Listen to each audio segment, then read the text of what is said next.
Saludamos al economista Osvaldo Erazo. Él es el director ejecutivo de la Cámara de Distribuidores de Derivados de Petróleo de Ecuador. Al cierre del año, economista Erazo, quisiéramos dar una mirada, un vistazo a lo que se viene. Y la primera pregunta que surge en materia energética y en materia de el petróleo y derivados del petróleo es si Ecuador, sin que exista una elección consciente, está transitando hacia una época post-petrolera. Don Gustavo, qué gusto saludarle. Un fuerte abrazo a usted, a toda su familia, a toda su audiencia, sobre todo en estas épocas especiales. Sí, primero hay que hacer un pequeño balance, ¿no es cierto?, general de cómo estamos en la situación petrolera, porque cuando hablamos nosotros de la situación petrolera en el Ecuador, no solo es la extracción, sino es toda la cadena de valor y hay que hacer una evaluación general de cómo estamos. Si nosotros revisamos, por ejemplo, la producción petrolera de enero-octubre del 2024 comparado con enero-octubre del 2025, que son las cifras oficiales del Banco Central. Prácticamente el país produjo menos 8,4% de producción petrolera, 8% menos de producción petrolera. Y esto generó que el país también exporte menos. O sea, en el mismo periodo el país exportó 5,5% menos de petróleo. Y a su vez esto generó también que en lo que se refiere a la importación de combustibles, porque no olvidemos de que somos altamente dependientes de la producción, de la comercialización de combustibles importados, porque el diésel, el 76% del diésel que consumimos en el país es importado. Entonces, en el periodo que analizamos de enero-octubre del 2025 con relación a enero-octubre del 2024, se importó 8,3% más de combustibles de lo que se importaba normalmente. Eso significa que en el diésel ya pasamos del 80% de la dependencia de la importación de combustibles. Es decir, que el 80% del diésel que consumimos en el país es importado. O sea, solo producimos un 20% del total. Esto demuestra de que nuestra situación energética, petrolera y de comercialización de combustibles está viviendo una grave crisis que es urgente, ¿no es cierto? Que nosotros pasemos a una economía post-petrolera, pero en la situación que estamos nosotros actual. Es difícil que estemos porque seguimos dependiendo muchísimo de la producción petrolera y de las importaciones de combustibles. Esto está generando nosotros, claro, que siga el gobierno, a pesar de los ajustes que ha tenido, que siga subsidiando los combustibles, ¿cierto? Sigue el país con un volumen alto de combustibles subsidiados y esto le genera muchos egresos fiscales al gobierno. ¿Qué hacer? Primero, aceptar que estamos viviendo una crisis petrolera, primero.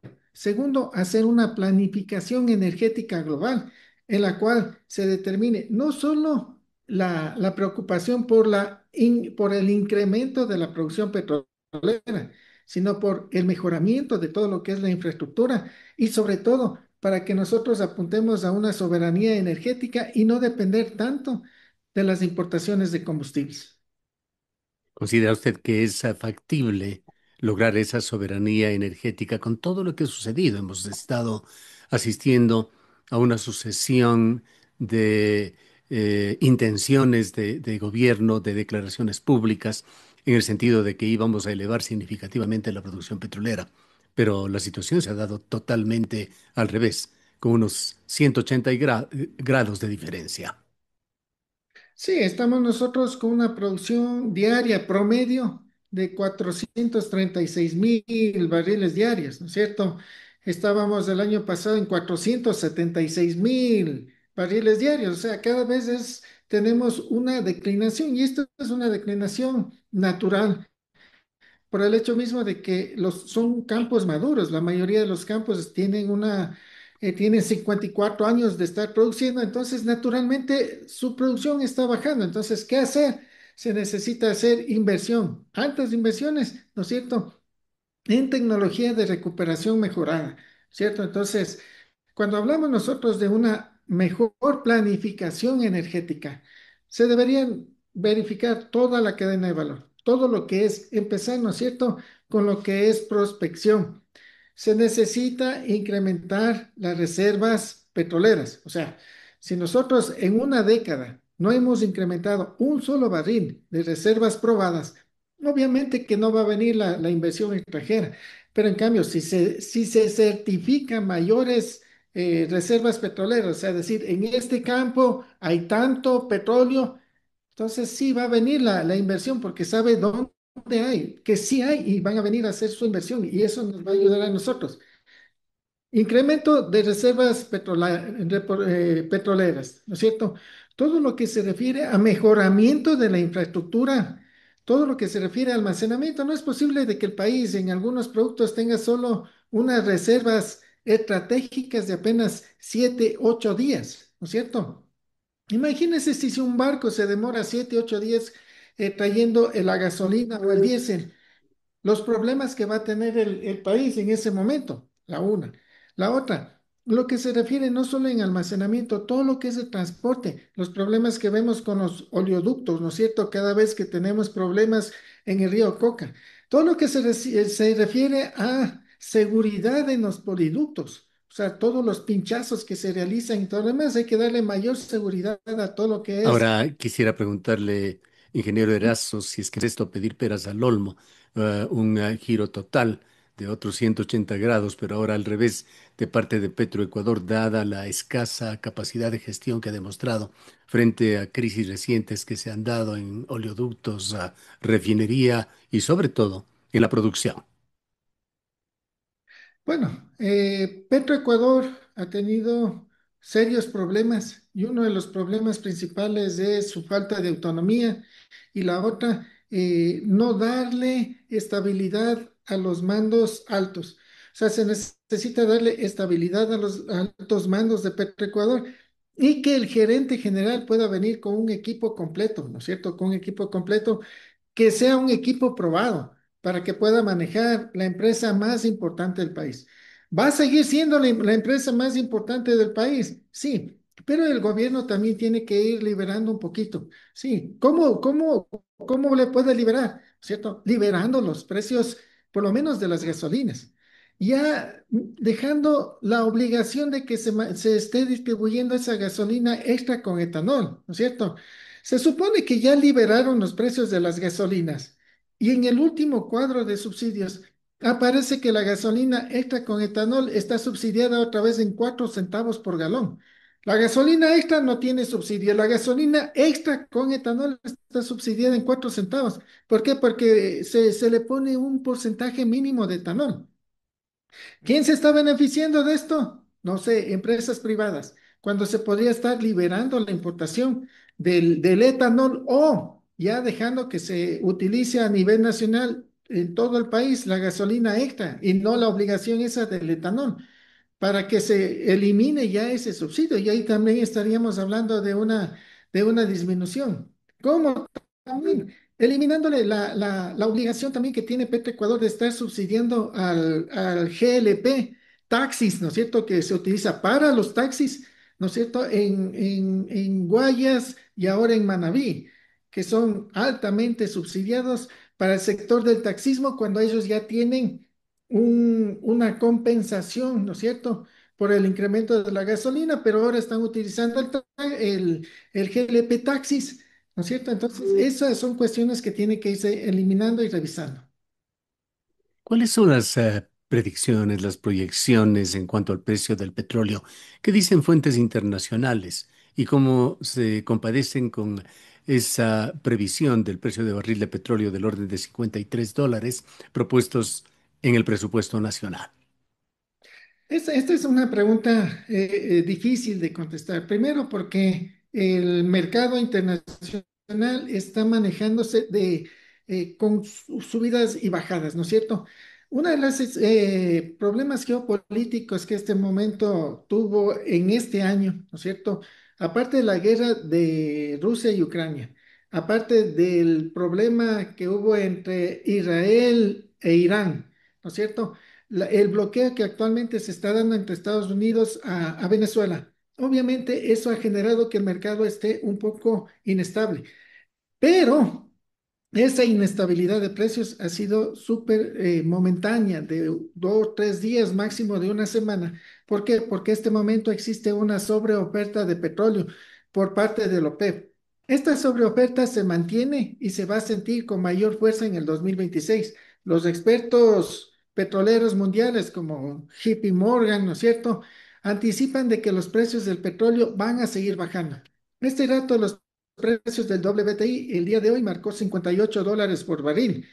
La tendencia es de que siga bajando los precios internacionales del petróleo. Y uno dirá, bueno, va bajando los precios del petróleo, va a bajar también los precios internacionales de los combustibles. Sí, pero está bajando los precios del petróleo, pero los precios de los combustibles no bajan en la misma proporción. ¿Por qué? Porque la capacidad de refinación a nivel mundial se llegó ya al límite y hay una gran demanda del diésel principalmente. Entonces los precios del diésel van a seguir con la misma tendencia, se van a mantener e incluso pueden subir a pesar de que los precios del petróleo estén bajando. ¿Cómo ve usted el futuro con la situación que se ha dado con Petroecuador? El gobierno ecuatoriano dejó de recibir más de $1.000 millones en este año para el erario público. El, el Petroecuador, este momento, tiene problemas en lo que se refiere a la producción y a la refinación principalmente. Hay problemas con la refinería de Esmeraldas. La refinería de Esmeraldas prácticamente este año trabajó al 45% de su capacidad. No hay un mantenimiento integral. Entonces, se debería dar un mantenimiento integral, se debería hacer una inversión fuerte, no necesariamente en la refinería de Esmeraldas, sino en el mantenimiento o la creación de una nueva refinería. ¿Por qué? Porque estamos exportando petróleo cuando cuando la ley obliga que el uso principal del petróleo a nivel nacional tiene que ser para la refinación y nosotros estamos exportando barato para traer un combustible caro. Entonces, ¿Por qué se trae combustible? ¿Cuál es la capacidad y cuál el estado real de las refinerías Esmeraldas, Shushufindi, La Libertad? bueno, son varias las situaciones. En buena hora, la refinería de La Libertad, que es la más antigua del país, ha estado trabajando cerca del 90-95% de su capacidad. Shushufindi ha estado trabajando alrededor del 100% de su capacidad. Esmeralda está trabajando alrededor del 45%, que es la de mayor capacidad en el país. Entonces, eso ha obligado a que el país, como sigue creciendo, ¿no es cierto? Y como sigue creciendo en su capacidad económica, tiene que consumir cada vez más combustibles. Y esto nos ha hecho que seamos más dependientes. Y como decíamos hace un rato, en el diésel, el 76% del diésel importado del diésel que consumimos es importado. En las gasolinas, el 72% de las gasolinas que consumimos es importado. Y más dramático es en el gas. En el gas, prácticamente el 93% del gas que consumimos en nuestras cocinas, el 93% es importado. Por otra parte, quisiera preguntarle qué alternativas de financiamiento existen para el tema petrolero. Se ha hablado mucho de las alianzas público-privadas, de inversión extranjera, pero se ha hablado mucho también de los enormes riesgos de perder la ya debilitada soberanía energética. Es necesario darle seguridad jurídica al sector petrolero, ¿cierto? Con eso, si hay seguridad jurídica, si yo sé que hago la inversión y yo tengo una inversión en la cual voy a recuperar mi inversión en 20 años, claro que yo vengo y hago la inversión, pero si me cambian las reglas de juego a los 2, 3 meses, obviamente que esa inseguridad hace que no venga la inversión. En el sector petrolero, ¿cierto? Pero también es necesario darle seguridad jurídica para motivar la importación de combustibles desde el sector privado. ¿Por qué? Si es que el sector privado hace las importaciones, no necesariamente se van a incrementar los precios de venta al público, ¿no es cierto? Porque ya es otro tipo de negociación y negociación más rápida. Entonces ya la negociación ya no va a ser de un estado a otro estado, sino que va a ser una negociación de un sector privado a una refinería que puede traer el combustible. Entonces los precios incluso podrían bajar si es que el gobierno se decide, por lo menos ya, a liberar los precios de las gasolinas. Se supone que ya liberó los precios de las gasolinas, pero aparece otra vez subsidiado el precio de la gasolina extra con etanol. Se Ujú. supone que estábamos en camino a liberar los subsidios del diésel, ¿no es cierto? Pero con el último ajuste aparece de que el diésel está otra vez subsidiado en 11 centavos.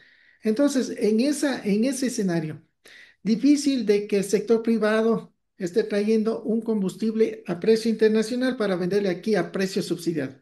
O sea, si el gobierno se decide a liberar los precios, por lo menos en las gasolinas, habrá un mercado de importación de combustibles. ¿Y cree usted que esa libre competencia, si es que llega a darse ya con precios liberados, va a incidir también en favor del consumidor? Totalmente, porque ya no olvidemos de que cuando hay una libre competencia, ya se está compitiendo en esos escenarios con precio y con calidad, ¿no es cierto? Entonces, ¿qué se necesita? Liberar los precios en las gasolinas, que el gobierno ya fije tasas, ¿no es cierto? Fije tasas para lo que es no solo el uso de la infraestructura de Petroecuador, para lo que es los poliductos y todo eso, y uso de tanques, sino también para lo que es mezclas de las gasolinas y del etanol. Si las cosas no cambian, ingeniero Erazo, de la situación actual, ¿qué impacto va a tener la importación creciente de combustibles, tanto en la balanza comercial como en el subsidio estatal? Si seguimos nosotros en la situación actual, cada vez el porcentaje de importación será mayor, cada vez el gobierno tendrá que hacer más esfuerzos para seguir importando un combustible cada vez más caro y combustibles que se ajustan a las normas, ¿no es cierto? Normas caducas, que si bien es cierto, Petroecuador se ajusta a las normas, pero son normas caducas que el INE tendría que ir actualizando, ¿cierto? Pero en esta situación, si continuamos así, mayores regresos y se continuará con un subsidio que no cumple con los objetivos de redistribuir los ingresos. ¿Qué escenarios enfrenta Petroecuador si es que no se moderniza? Pérdida de competitividad, dependencia de importaciones, crisis fiscal. Bueno, si Petroecuador no se moderniza, la producción petrolera seguirá con una tendencia a la baja, como estamos en este momento. O sea, no es cuento, simplemente es simplemente ver las estadísticas y cada vez disminuye más su producción. Cada vez refinará menos combustible, que es lo que está pasando con la refinería de Esmeraldas. Cada vez importará más combustible a mayores precios y cada vez el Estado estará financiando más una empresa que tiene que modernizarse para ajustarse a los ritmos actuales que exige la economía mundial. ¿Qué sabe usted en información actualizada, ingeniero Erazo, sobre las licitaciones que aspira a hacer el gobierno desde el año pasado de pozos petroleros en el suroriente ecuatoriano, Morona, Santiago y al sur del Ecuador? Adicionalmente, la venta del oleoducto de crudos pesados que ha venido el gobierno volviendo sucesivamente como ingresos extras por petróleo y que significa una cantidad muy importante, me parece que en el orden de unos 5.000 millones de dólares, que no ha llegado a darse ya en 2 años. La ronda petrolera, bueno, la ronda petrolera hay que tener en cuenta, ¿no es cierto? Este momento estamos con una nueva gerente de Petroecuador, ¿no es cierto?, al frente de la empresa. Nosotros acá desde el sector privado estamos con expectativa con la nueva gerente, que es una gerente que estuvo como viceministra, ¿no es cierto? Entonces nosotros estamos a la expectativa y yo creo que es importante darle tiempo para que se puedan ver los resultados. Sí, o sea, tenemos unas buenas expectativas de que una buena profesional está al frente de Petroecuador y esperamos nosotros unos buenos resultados. Por eso... Más bien creo que sí está bien que se le amplíe un poco lo de las rondas petroleras para poder tomar las mejores decisiones. Eso en lo que se refiere a las rondas petroleras. Y en lo del OCP, no olvidemos que el OCP pasó a manos de Petroecuador porque así decía el contrato, que a los 20 años de ópera, eso era de los ecuatorianos. Entonces, el OCP es instalaciones de los ecuatorianos. Que este dato lo está manejando Petroecuador, sí, y que es necesario darle a una licitación o lo que sea, también, ¿no es cierto? Porque si Petroecuador no está en capacidad de manejarlo, claro, se puede hacer una licitación y eso generaría que el Estado también tenga recursos frescos para poder invertir, por lo menos, si no es en salud o en educación, por lo menos en incrementar reservas petroleras. Para finalizar, economista Erazo, ¿cuál es su visión sobre la evolución de los precios de los combustibles para el público en este año? Y por otra parte, ¿qué horizonte realista visualiza usted para Petroecuador y para el área petrolera en consecuencia para el 2026? ¿Recuperación, estancamiento o transformación? Bueno, es en lo que se refiere a precios, al depender mucho del mercado internacional y que el mercado internacional está manejado por una geopolítica que sube y baja, ¿no es cierto? Difícil poder hacer una previsión de precios de los combustibles. Pero en las situaciones actuales que hay una sobreoferta de petróleo, eso significa que los precios del petróleo se mantendrán e incluso bajarán, que eso como país nos afecta, ¿no es cierto?, en nuestras exportaciones de petróleo. Esa baja de petróleo, del precio del petróleo no incidirá en la misma cantidad en la baja de los combustibles internacionales, ¿no es cierto?, por lo que hay una mayor demanda de combustibles, ¿no es cierto? Pero la situación amerita que lo primerito que el gobierno tiene que antes que enfrentar es reconocer de que estamos viviendo una crisis petrolera nacional y que es necesario tomar decisiones urgentes en medio de una planificación integral. Bien. Muchísimas gracias por habernos atendido. Don Gustavo, como siempre, muy amable por la invitación. Gracias a usted. Han escuchado al economista Osvaldo Erazo, director ejecutivo de la Cámara de Distribuidores de Petróleo de Ecuador.